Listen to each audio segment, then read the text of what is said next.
Okay, so this is what we're doing. Bubble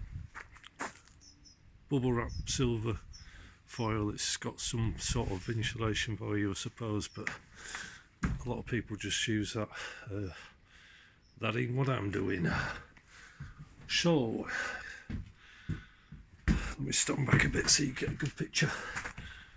So I've latted the side of the van. I've drilled into these aluminium uprights. I've left the cross members that were existing on.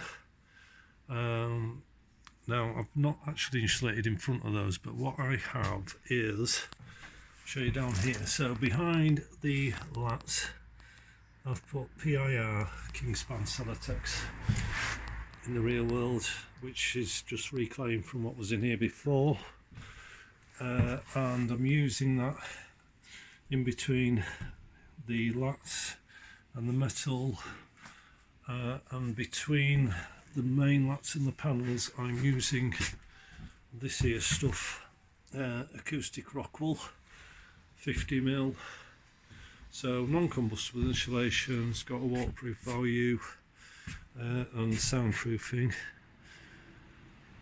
So that goes in. So right, can you see this? What we're trying to show you is this layering up there. So we have fiberglass wall, aluminium uprights, supports, acoustic insulation, rock wool insulation, and then I'm doing a vapor barrier, which I don't really need particularly on this. I mean, there are aluminium and it will sweat, but that's okay, I'm not worried.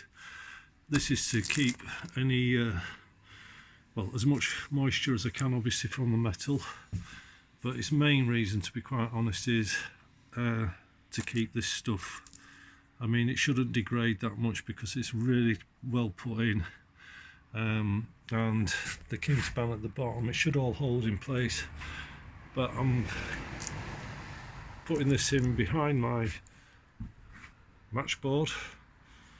It's supposed to be 10mm, but it comes in at about 8mm, but it's fine, and I'm connecting that with silver tape, so we should have really good thermal insulation and soundproofing. And then I am screwing the boards in. The screw holes I'm not filling because I'm just going to stain, initially use a wood stain, so they're going to get sanded and that, and then just a coloured wood stain, and that's essentially what is going on both walls and the ceiling.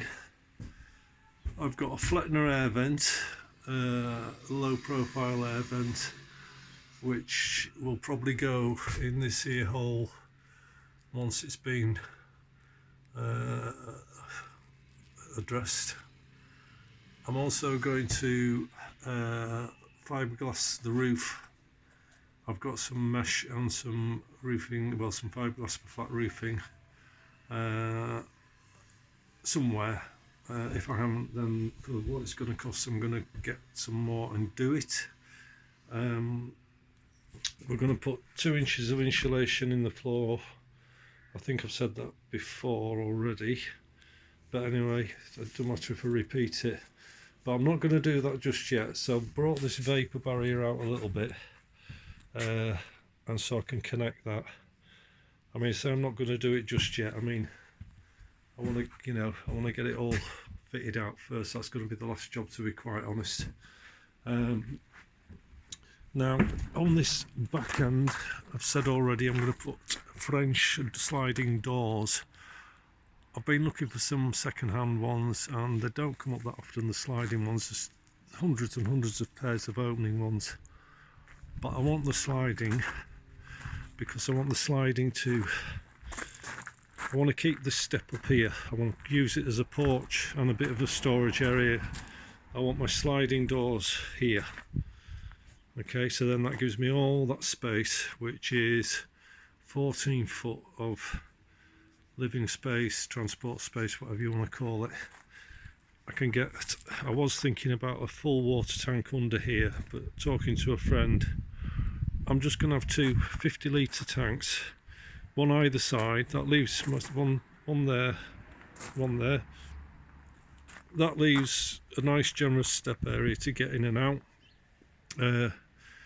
It'll reduce sort of water standing. I mean, 100 litres of water, that's a lot of water.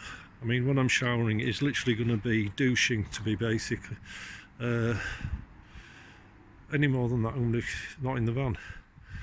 So that's where I'm at today. So this is not a fast job, but I'm getting it right.